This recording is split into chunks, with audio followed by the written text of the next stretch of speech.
பொதுவாக கேக்னாலே நம்ம ஞாபகத்துக்கு மைதா தான் ஞாபகம் வரும். ஆனால் இந்த கேக் 100% கோதுமை மாவில் பண்ணுதுங்க.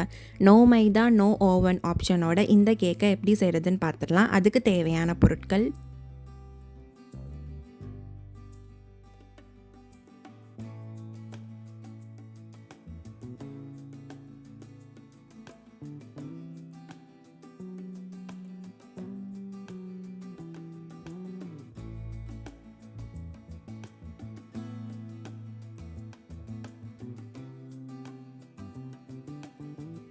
ஒரு பவுலில் அன்சால்டட் பட்டர் சேர்த்துக்கலாங்க. அதுக்கப்புறம் ஜீனியை பவுடர் பண்ணி சேர்த்துக்கலாம், இல்லாட்டி ரெடிமேடாகவே அவைலபிளாக இருக்குங்க. அதுக்கப்புறம் நான் மண்டை வெல்லம் சேர்த்துருக்கேன். நீங்கள் வேணும்னா நாட்டு சக்கரை கூட சேர்த்துக்கலாங்க. சேர்த்துட்டு நல்லா பீட் பண்ணிக்கலாம். உங்களுக்கு இந்த சாலிட் பட்டர் பீட் பண்ண முடியலைன்னா பட்டரை நீங்கள் மெல்ட் பண்ணி கூட சேர்த்துக்கலாங்க. சேர்த்துட்டு நல்லா மிக்ஸ் பண்ணி எடுத்து வச்சுக்கலாம். அதுக்கப்புறம் நம்ம கோதுமை மாவு சேர்த்துக்கலாங்க. அதுக்கப்புறம் வெண்ணிலா எசன்ஸ் கொஞ்சோண்டு நான் ஃப்ளேவருக்காக சேர்த்துக்கிறேன். சேர்த்ததுக்கப்புறம் பேக்கிங் சோடா சேர்த்துக்கலாங்க. இதுக்கு பேக்கிங் பவுடர் அவசியம் இல்லை. அதுக்கப்புறம் சாக்லேட் சிப்ஸ் நான் சேர்த்துருக்கேன். உங்களுக்கு வேணும்னா டார்க் சாக்லேட்ஸ் கூட நீங்கள் சேர்த்துக்கலாம். சேர்த்துட்டு காய்ச்சின பால் சேர்த்துக்கலாங்க. அதுக்கப்புறம் ஒரு முட்டையை உடச்சி சேர்த்துக்கலாம். சேர்த்துட்டு எல்லாத்தையும் நல்லா பீட் பண்ணிக்கலாங்க. ஸோ லம்ஸ் இல்லாத அளவுக்கு நல்லா மிக்ஸ் பண்ணி பீட் பண்ணி எடுத்துக்கலாம்.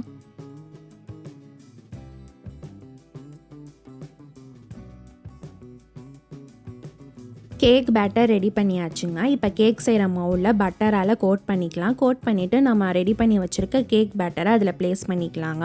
உங்ககிட்ட பேக்கிங் ட்ரே இருந்துச்சுன்னா அதில் பார்ச்மெண்ட் பேப்பரோ இல்லாட்டி பட்டர் பேப்பரோ ப்ளேஸ் பண்ணி அதில் டேரெக்டாக நீங்கள் கேக் பேட்டரை பேக் பண்ணி எடுத்துக்கலாங்க.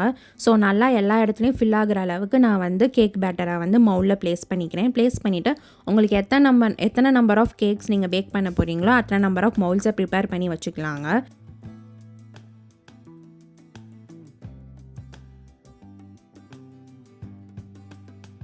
இந்த கேக் பேட்டரை ஒரு 30 மினிட்ஸ் ஃப்ரீஸ் பண்ணி எடுத்துக்கலாங்க. எடுத்ததுக்கப்புறம் ப்ரீஹீட் பண்ண ஏர்ஃப்ரையரில் ப்ளேஸ் பண்ணிக்கலாம். ப்ளேஸ் பண்ணிவிட்டு 180 டிகிரி செல்சியஸுக்கு 20 மினிட்ஸ் பேக் பண்ணி எடுத்துக்கலாங்க.